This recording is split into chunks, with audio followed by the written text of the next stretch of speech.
Happy Monday. This is the weekly Q&A video for week 2 of Religious Studies 100. I want to take a few minutes to address the questions that have been submitted for this week, which are only 2 questions.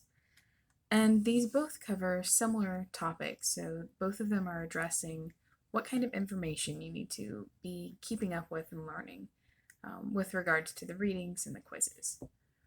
So the first question is, what types of questions should we expect on the quizzes? For example, general themes, names, and dates, etc. On the quizzes, you'll see question formats like multiple choice, true and false, fill in the blank questions, and typical objective questions like you might see on a typical exam or quiz.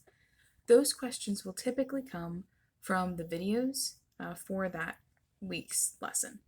So if you have a context video or another video, so for example, you'll have an introduction to the historical Jesus at some point, the questions on the quiz for the multiple choice, fill in the blank, and so on will probably come from the videos.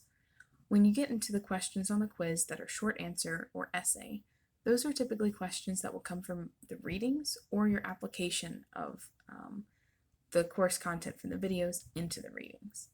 So for example, you might have watched the video about the historical Jesus, and your essay question might ask you to apply what you learned, like how we can learn about the historical Jesus, what scholars do with that information, and apply it to the text to discuss what things you see in a certain gospel that can be historically verified, or what things you see in a certain gospel that are similar to other gospels or different from other gospels.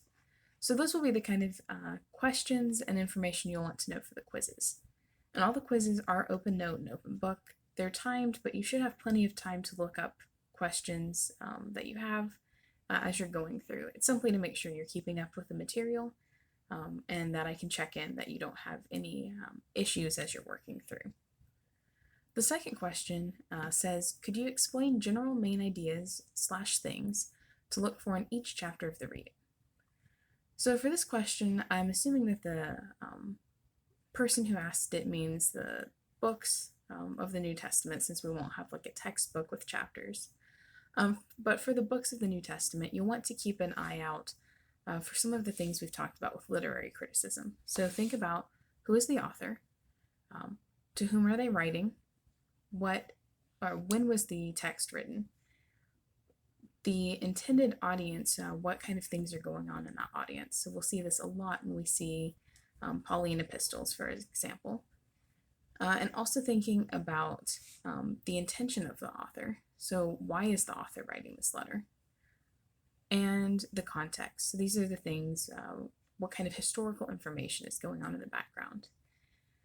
So you want to think of these, and I'll usually address the general main ideas or themes in the videos for that week's context video.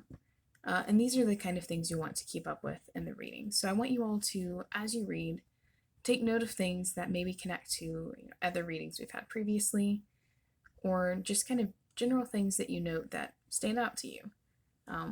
What might the author be intending with the text that they're writing? What can we learn about the author from the text? What can we learn about the audience from the text? What can we learn about the historical setting? And so these are the kind of things that you want to keep an eye on as you read through the chapters. Usually you won't have any questions asking you very specific examples that you have to do a lot of inferring as you read through. So if you have questions on quizzes, they'll typically be about characters in a story, like who did Jesus talk to in this example, rather than questions asking you to talk about main themes that I haven't addressed in a video for that week. I hope these answer your questions for this week's module, and if you all have any more questions, feel free to submit them for next week, and I'll address them in the video for Tuesday after Labor Day.